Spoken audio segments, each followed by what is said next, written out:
Ẹ káàárọ̀, ẹ káàsán, ẹ káalẹ́ yẹn lólùfẹ́ ìfẹ́ wa ṣé dáadáa ní ṣàlàáfíà ni mo bá yín. Ẹ ti mọ̀ pé tí bá ti yọ báyìí mo fẹ́ gbé débẹ̀ lórí fíìmù tí màá lọ. Ẹ lọ sórí YouTube báyìí kí lọ wo EDA. EDA jẹ́ fíìmù pé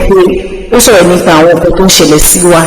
nílé ayé yìí. Normal thing tó máa ṣe mọ̀ pé everybody ló ní oríṣiríṣi ogun tiẹ̀ tó ń jà, gbogbo ẹ̀ ló ní ogun tó ń jà. Àwọn kan generational curse ni ó sì wá lẹ́wọ̀n máa jagun yẹn. Ìní tí ò bá lè jagun yẹn tí ò rí àdúrà fi jagun á tún gbélé fún àwọn ọmọ, wọn tún gbélé fún àwọn ọmọ tí àwọn ìgbín ẹ̀ ṣe máa lò ní oníkálukú ló ní 1 or 2 tó ń fèsì ilé ayé. So girl yìí Seliat òun ló fèsì 1 or 2 nínú múvì yìí.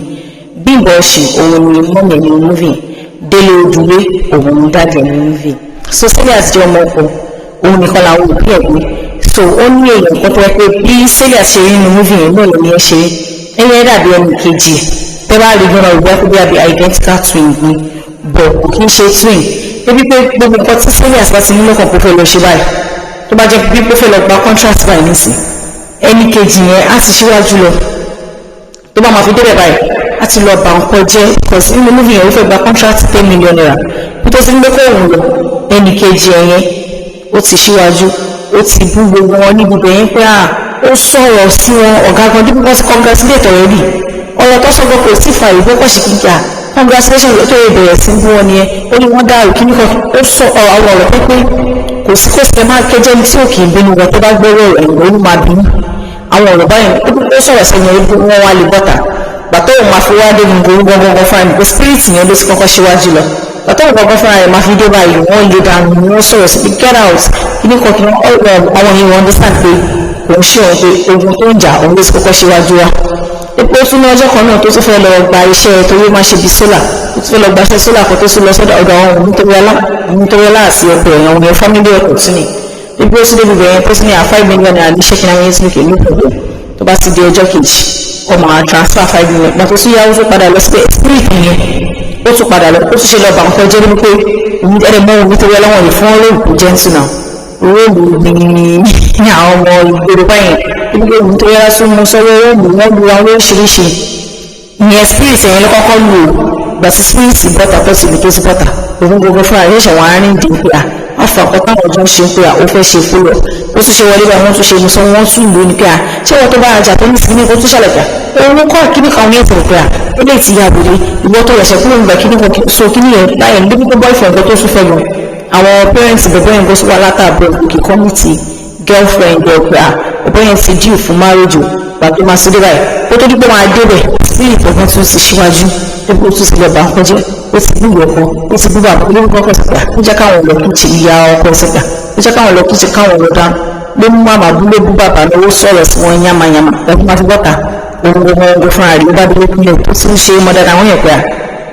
ìwọ tó bó atọ́ ní ìsinsìn wọléwọlé so kíní yẹn ó dúpẹ́ pé àwọn òbí ẹ̀gbọ́n wọn ti ra kápẹ́ àpé káwọn sì ẹ̀ jáde pé kọ́ jáde sí pàtó máa jáde wọn kò sí solution pé ọlọ́run nìkan ló lè bá ṣẹ́gun ayé so ṣàǹpó lóríṣiríṣi ẹ̀yìn ti pè mí àdúrà máa ń gba ọ̀run ẹja káàdì òpó kú sí káàdì mú tó bá jẹ́ mùsùlùmí ní ẹ̀dì Allah lè mọ̀ pé ẹ pè dáadáa ó máa ń gbàdúrà ẹja ká máa gbàdúrà gbogbo nǹkan tá à ń rí ilé ayé yìí ó ju gbogbo bá ṣe ń wo ilẹ̀ ẹ jẹ́ ká máa gbàdúrà ká máa fi anything tó bá fẹ́ ṣe ká máa fi tọ́wọ́ ohun létí cause àwọn ogun kan wà ní wípé ogun yẹn ẹ̀ṣà ìmọ̀dí ni ẹ̀ṣẹ̀ tó pé ẹ̀mọ́ ilé ìsìnkú ṣé ẹ̀yin lè ṣe ẹ̀rọ ẹ̀yin lè máa wá jìyà nǹkan tẹ̀ ṣe tó bó ṣe jẹ́ ká máa gbàdúrà fún wa ogun ẹ̀ṣà ìmọ̀dí ọlọ́run jọ ọ́ kó má jẹ́ ká jìyà nǹkan tá a ṣe gbogbo àwọn generational causes yẹn ẹ jẹ́ ká súnmọ́ ọlọ́run ká máa gbàdúrà àdúrà máa ń gbà ọlọ́run tó máa ń gbàdúrà cause he never fails every time ló máa dúró pé ká wá sọ́dọ̀ ká wá bèèrè lọ́dọ̀ ó dẹ̀ máa dára lóhùn ẹ jẹ́ ká súnmọ́ ọlọ́run ká máa gbàdúrà ọ̀ ẹ̀yìn tí tèmi àní orí ogun o àní ogun tó máa da gbogbo nǹkan tá à ń tò tó máa bàjẹ́ àní ogun tó yẹ pé a máa gbé gbogbo nǹkan tá à ń rò á tún máa dàrú fún ọ gbogbo nǹkan tá a máa dáwọ́ lórí a máa yọrí sí rere ẹ̀yin olólùfẹ́ mi ẹ má gbàgbé àti lọ sórí YouTube kẹ́ lóru EDA movie yẹn wà very interesting ẹ lè máa rí 1 or 2 dì mú lẹ́sìn tí ẹ̀ pọ̀ ń bẹ̀